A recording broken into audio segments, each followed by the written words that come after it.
हरे कृष्णा, राधे राधे। दोस्तों, स्वागत है आपका हमारे YouTube चैनल शिखा भक्ति धारा में। आप सभी लोगों को कार्तिक मास के पावन पर्व की हार्दिक शुभकामनाएं।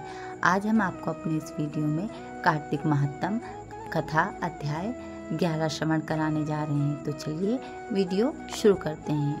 बोलो गणपति महाराज की जय, गुरुदेव महाराज की जय, श्री हरि विष्णु भगवान की जय, तुलसी महारानी की जय। जिसको जाप कर जीव हो भवसागर से पार, 11वें अध्याय का कमल करे विस्तार। एक बार सागर पुत्र जलंधर अपनी पत्नी वृंदा सहित असुरों से सम्मानित हुआ सभा में बैठा था। तभी गुरु शुक्राचार्य वहां आगमन हुआ। उनके तेज से सभी दिशाएं प्रकाशित हो गईं। गुरु शुक्राचार्य को आता देखकर सागर पुत्र जलंधर ने असुरों सहित उठकर बड़े आदर से उन्हें प्रणाम किया। गुरु शुक्राचार्य ने उन सबको आशीर्वाद दिया। फिर जलंधर ने उन्हें एक दिव्य आसन पर बैठकर स्वयं भी आसन ग्रहण किया और फिर सागर पुत्र जलंधर ने उनसे विनम्रता पूर्वक पूछा, हे गुरुजी, आप हमें ये बताने की कृपा करें कि राहु का सिर किसने काटा था। इस पर दैत्य गुरु शुक्राचार्य ने विरोचन पुत्र हिरण्यकश्यप और उसके धर्मात्मा पौत्र का परिचय देकर देवताओं और असुरों द्वारा समुद्र मंथन की कथा संक्षेप में सुनाते हुए बताया कि जब समुद्र से अमृत निकला तो उस समय देवरूप बनाकर राहु भी पीने बैठ गया। इस पर इंद्र के पक्षपाती भगवान विष्णु ने राहु का सिर काट डाला। अपने गुरु के मुख से इस प्रकार के वचन सुनकर जलंधर को के क्रोध की सीमा न रही। उसके नेत्र लाल हो गए। फिर उसने अपने धस्मर नामक दूत को बुलाया और उसे शुक्राचार्य द्वारा सुनाया गया वृत्तांत सुनाया। तत्पश्चात उसने धस्मर को आज्ञा दी कि तुम शीघ्र ही इंद्रपुरी में जाकर इंद्र को मेरी शरण में ले आओ। धस्मर जलंधर का बहुत आज्ञाकारी एवं निपुण देवदूत था। वह जल्द ही इंद्र की धर्मा नामक सभा में जा पहुंचा और जलंधर के शब्दों में इंद्र से बोला, हे देवता धाम, तुमने समुद्र का मंथन क्यों किया और मेरे पिता के समस्त रत्नों को क्यों ले लिया? ऐसा कर के तुमने अच्छा नहीं किया। यदि तुम अपना भला चाहते हो तो उन सब रत्नों एवं देवताओं सहित मेरी शरण में आ जाओ, अन्यथा मैं तेरे राज्य का ध्वंस कर दूंगा। इसमें कुछ भी मिथ्या नहीं है।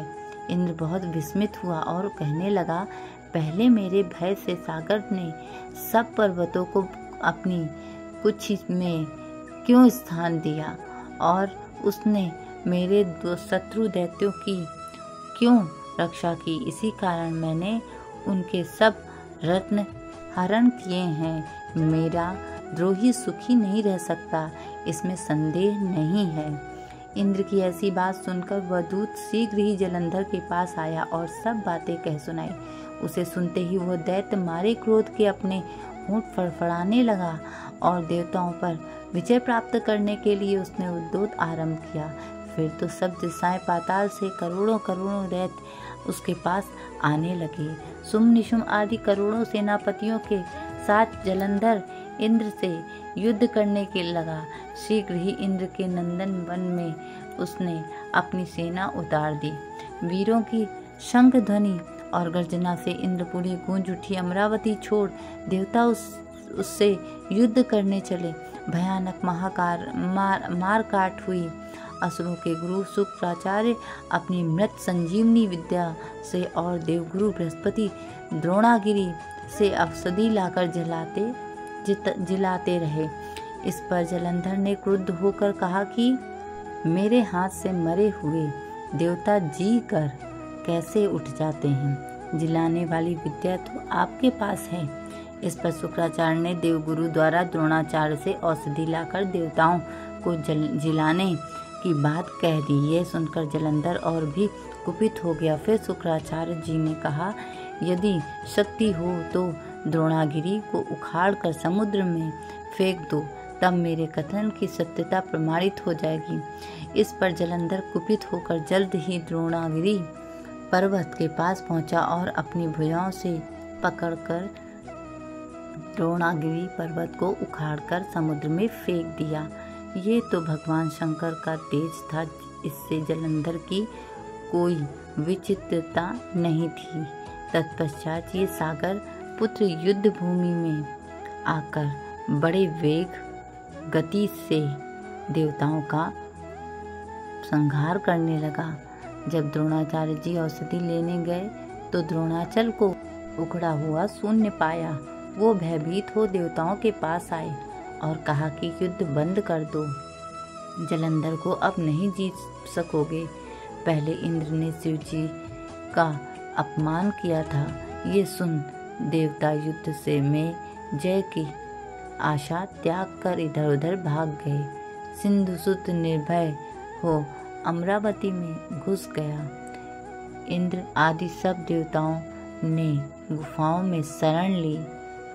इस प्रकार से कार्तिक मास महात्म अध्याय 11 समाप्त हुआ।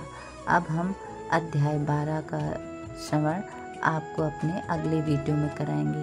तब तक के लिए वीडियो अगर पसंद आया हो तो प्लीज़ लाइक करें, शेयर करें व सब्सक्राइब करें। राधे राधे।